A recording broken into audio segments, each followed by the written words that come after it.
recibe el alimento y aparte el producto. Ya ves de referencia el que consumió el alimento nada más. Ajá, y está el estudio precarga y después la comida de prueba voluntad. El estudio precarga les digo que es ese que tiene que ser como el producto que vas a vender. Y dice que la diferencia en el impacto cognitivo de experiencia de los participantes de las precargas y las expectativas de su probable impacto saciante son importantes. Decía que en estos estudios también, si la persona ya sabe como a lo que va, puede como mentalizarse y decir, ay, sí, es que sí me va a llenar, sí me va a ayudar, y no va a servir el estudio. O si son personas que están desinteresadas totalmente, tampoco sirve el estudio. La comida de prueba de voluntad es un medio estándar para evaluar el impacto de una precarga en el apetito. El impacto del producto en el apetito, o sea, después de la precarga, el tamaño, contenido de energía y la duración de esta comida debe ser inversamente proporcional al efecto de la precarga sobre el apetito. Los resultados, eso no lo entendí. No, a ver, dinos con palabras Pues... O sea que mientras más comes, más saciedad va a tener, porque es inverso. ¿Se acuerdan la imagen que puso, que estaba el hambre y la saciedad al contrario? Ah, pues es eso, mientras más tamaño de alimento, más saciedad vas a tener, por eso son inversos. Dice ¿No? ¿Sí? Plenitud, ¿no? En plenitud, pues, ¿yo qué dije? Ah, bueno, pero era algo así, ¿sí me entendieron? los resultados. Sube el hambre, baja Entre la más, plenitud. entre más Ajá. sube la plenitud. Ujú. Al contrario, pues son inversos. Entre más alimentos precargados, se supone que tienes que tener menos hambre porque ayuda a la saciedad. ¿A qué se refiere alimentos precarga? Pues son los que les digo, son los productos que van Del bueno, estudio. Sí, es que son como todos los productos que promocionan, botanas, yogurts, todo eso, esos son los alimentos precarga. Y así se llaman. Pero entonces en el precarga le vas a dar yogur a los dos, a las dos. Sí, bueno, es que no es un producto en especial. Así ya se llama a todos los productos, se llaman productos precarga. Y pueden ser botanas, yogurts, bebidas, todo lo que promocionan para bajar de peso, todos esos se llaman productos precarga. ¿Sí? Sí. Y los productos deben ser diseñados para la aplicación en el mundo real. La naturaleza de la comida también es importante. En estos estudios es difícil determinar la composición de la comida de prueba a voluntad óptima, porque, por ejemplo, existen así como dos comidas de prueba de voluntad que se dan, que son buffets o comidas de un solo tema. Los buffets pueden ir de 4 hasta 24 alimentos y son variados en la dulzura, en las grasas, en el contenido energético, pero esto no es tan factible porque en la vida real las personas no tienen así como tanta de dónde escoger en una comida, o se pueden dar las comidas de un solo tema que se ha visto que la monotonía que son monótonas y esta monotonía dietética así puede frenar el consumo excesivo, pero pues es lo que también vemos en la vida real, que las personas consumen nada más una cosa y no dejan no es como que les ayude a bajar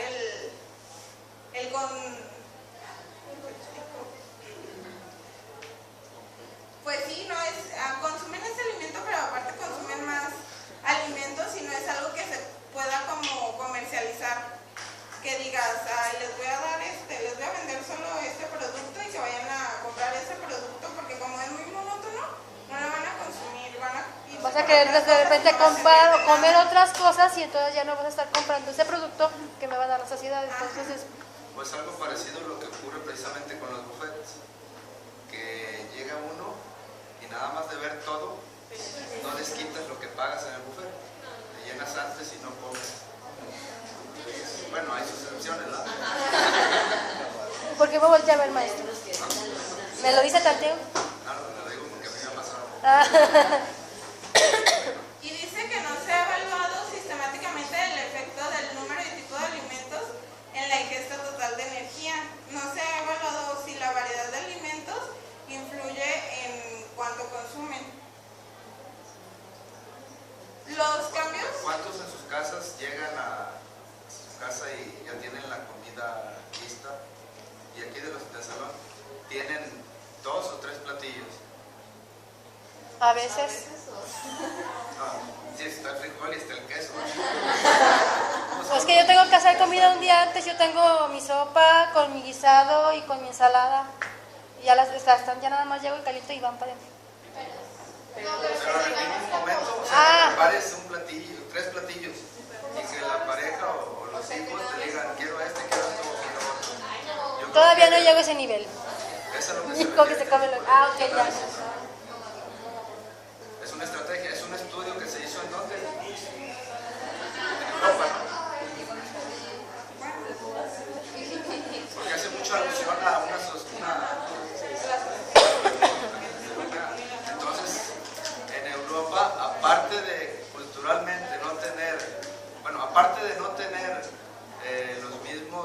la misma variación de alimentos como la que tenemos aquí en México, tratan por cultura generan diferentes platillos a manera de buffet y de esa manera no logran la saciación o la saciedad en un menor tiempo.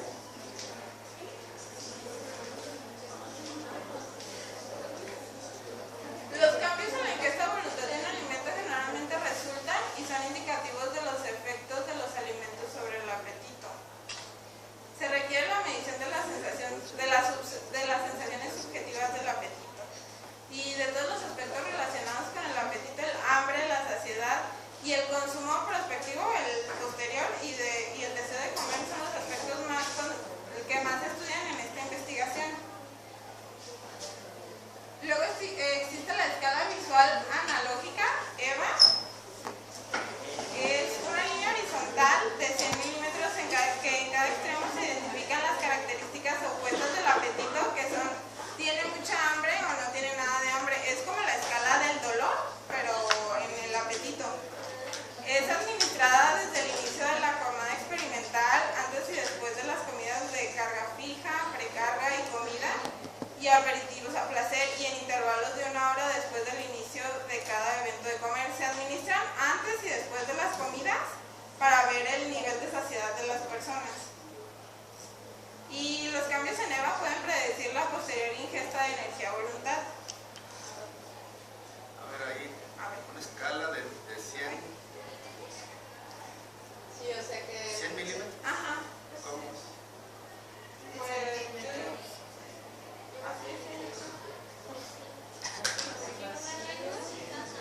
Una línea horizontal de 100 milímetros, lo aplicas antes y después de... de los alimentos, de las precargas de los alimentos, para ver qué tanto, O sea, los si las personas Pues están como el índice medir la cintura del estómago. No, es como para medir con números Es algo sí, subjetivo como la saciedad. Pero Sí, ¿qué tan? ¿cómo lo transportas a milímetros? Es que es una escala, pues sería... ¿Ah, ya lo usan ustedes? No, pero pues yo me imagino que es una escala, porque se dijo que es como la escala del dolor, pues la escala del dolor le preguntas al paciente, del 1 al 10 ¿cuánto te duele? Y ahí pues, tienes una tablita que tiene 1, 2, 3, 4, 5, 6 y hasta el 10, yo creo que es igual aquí, ¿no? Del 1 al 10 ¿qué tan lleno te sientes? Sí, debe ser otra medida porque milímetros es algo que Sí, está demasiado yo pequeño. esperaría que en una cinta le mides el estómago y antes de comer y después de comer, pero No, pero es que ¿Cuánto si le es crece la una escalita, pues nada más es una línea. Ya no, ahí dice que es una línea. bueno, hay que ver qué parámetros analizan para...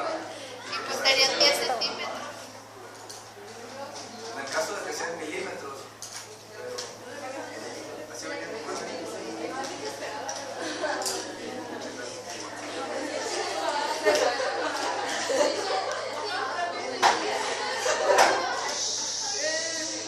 Los investigadores suelen buscar marcadores biológicos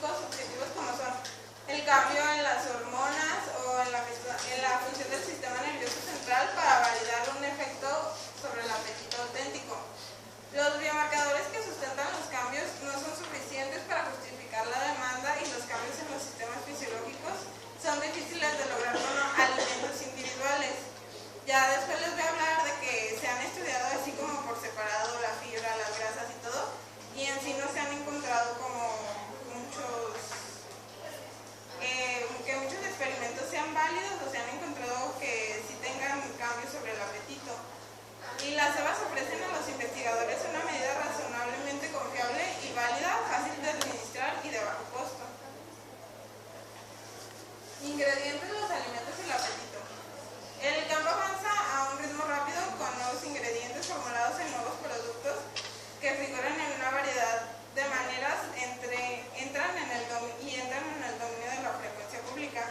No obstante, se puede considerar insuficiente la evidencia en torno a ciertos grupos de ingredientes en relación con la saciedad y la demanda. Es lo que ya había dicho Violeta, que aunque ya han salido muchos productos, no se ha investigado lo suficiente como para estar seguros de que sí tienen algún efecto. Y ya les voy a hablar sobre algunos grupos como son las proteínas. La literatura sobre los efectos de diferentes fuentes de proteína e ingredientes proteicos sobre la saciedad sigue siendo limitada. En este artículo que nos mandó el profe venía sobre la proteína de soya y la proteína de suero de leche. Y en las dos se encontró que no tienen un efecto en el mantenimiento de peso, porque no se vio que en comparación con otras proteínas no tienen como un efecto superior, tienen el mismo efecto ni para la saciedad ni para el mantenimiento del peso, pero decía después que se cree que la proteína de suero de leche es mejor para eso que la proteína de soya, para el mantenimiento de peso. Eso fue lo que... ¿La proteína del suero de leche es el requesón? Sí. O de ahí se hace, ¿no? Del suero de la leche.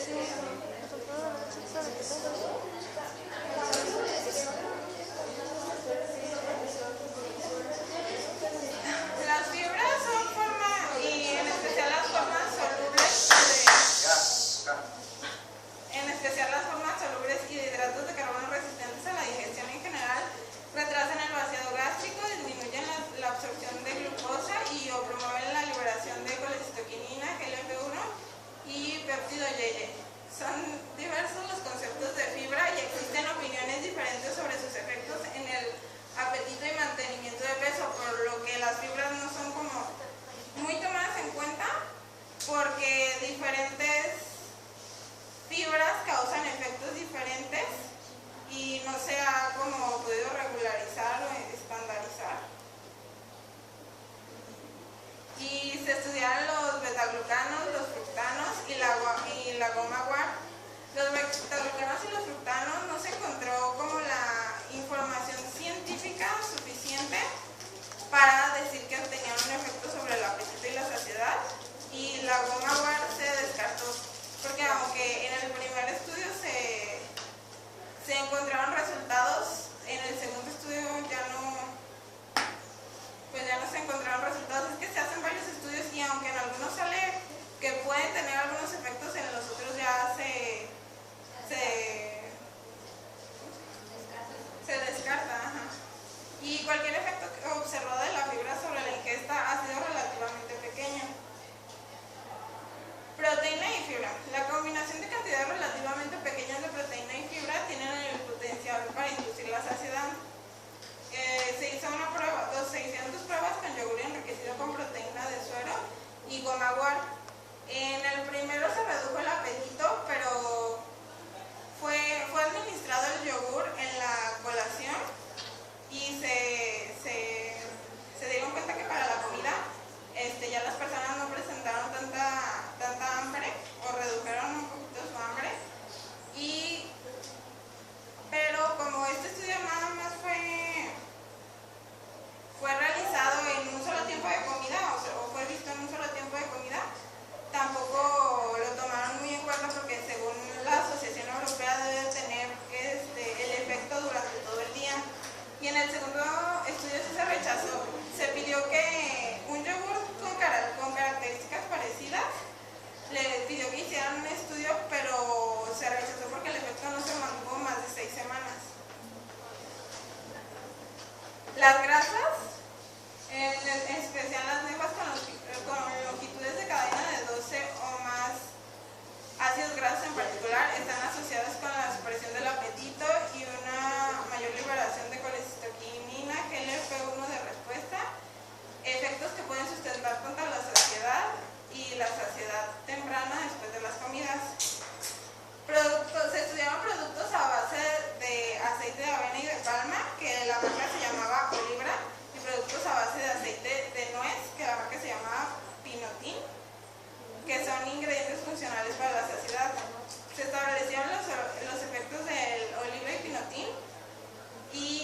el primer estudio se encontraron que podían tener efectos sobre la saciedad, en el segundo estudio ya no, o en estudios posteriores ya no